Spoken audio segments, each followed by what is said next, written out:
afaka nanatanteraka amin'ity tetikasa alarme ity zany zay Madagasikara. Les alarmes de application de la loi contre les abus sur les ressources naturelles de Madagascar ao anatin'ny Alliance Voile-Gasy noho ny fiara-miasa tamin'ny orinasa anankiray atao Eagle izay miara-miasa amina firenena maro eto Madagasikara izay vatsian'ny US Fish and Wildlife Service amin'ny ankapobeny.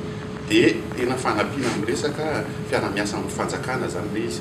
Eto isorana zany ny fanjakana indrindra moa zany ny gendarmerie, ny ministère-ny tontolo iainana ary ministère-ny fitsarana koa amin'ny nanatanterahana ny araka an'izao asa ny arahananao zao dia misy fisamborana moa zany dia ao koa zany ny famaizana izay mbola ho avy eo fa ho arahanay maso hatrany zany ny fanatanterahana ireny hatrany farany izay mahavao amin'ity tetikasa ity.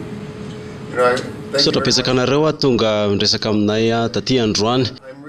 Mirehare mahita hoe afaka miara-miasa aminareo sy amin'ny tompon'andraikitra malagasy ny US Mission Wildlife Service.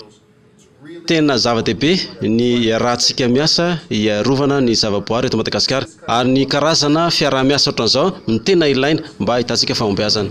Ny tetikasa alarme moa zany dia ataontsika hoe anisan'ny nahitana fahombiazana ilay fiara-miasa sy ny fandraisana anjara ny vahoaka malagasy tamin'ny indrindra ny fanomezam-baovao zany dia teo ihany koa ny fanampiany ny mpanao gazety.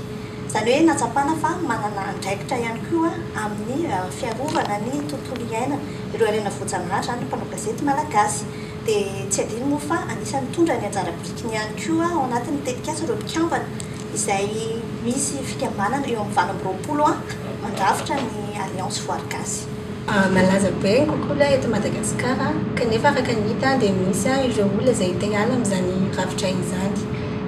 Dia manana fanontaniana zay aminao hoe ahoana fomba fahitanao zay tranga izay. Aminay dia raha tena manan-danja ary mafaly anay mijery ny fitondrana miara-miasa amin'ny ONG ary izay fiara-miasa zay tena ilaina mba ahafahana miady amin'ny fanondranana harena voajanahary sy ny kolokolo izay mampiasa ny vola avy azo amin'izany fanondranana zany. Rehefa miara-miasa manko ny fitondrana sy ny ONG sy ny fiarahamonim-pirenena dia afaka miaro ny harena voajanahary izay mba ho apetraka olo vaintaranaka any aoriana ka dia mahafinaritra mahita an'izay fiara-miasa kaiky izay.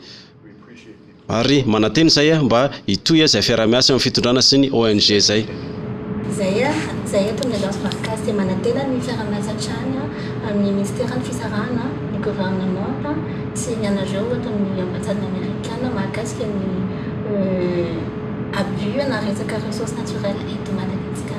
Ankoatra ny famatsiana avy amin'ny US Mission Wildlife Service dia niara-ny asany koa ny fitondrana amerikana sy ny fitondrana malagasy ary ireo mpiara-miombona antoka gasy namorona fitaovana ahafahana manara-maso ireo mpanondrana harena voajanahary sy mandray fepetra ho fisamborana azy ireo. Nafinaritra fa efa nisy ny voasambotra tamin'ireo mpanondrana ireo tamin'ny alalan'ny fampiasana ity fitaovana ity. Io fitaovana io zany dia azo ampiasaina tsara ho fiarovana ny tontolo iainana, ho fametrahana ny fanjakana tan-dalàna, fanatsarana ny fitantanana eto amin'ny firenena ka nahazo natao hoe nahitana fahombiazana zany ny ezaka tahaka zao tamin'ireo setra ireo.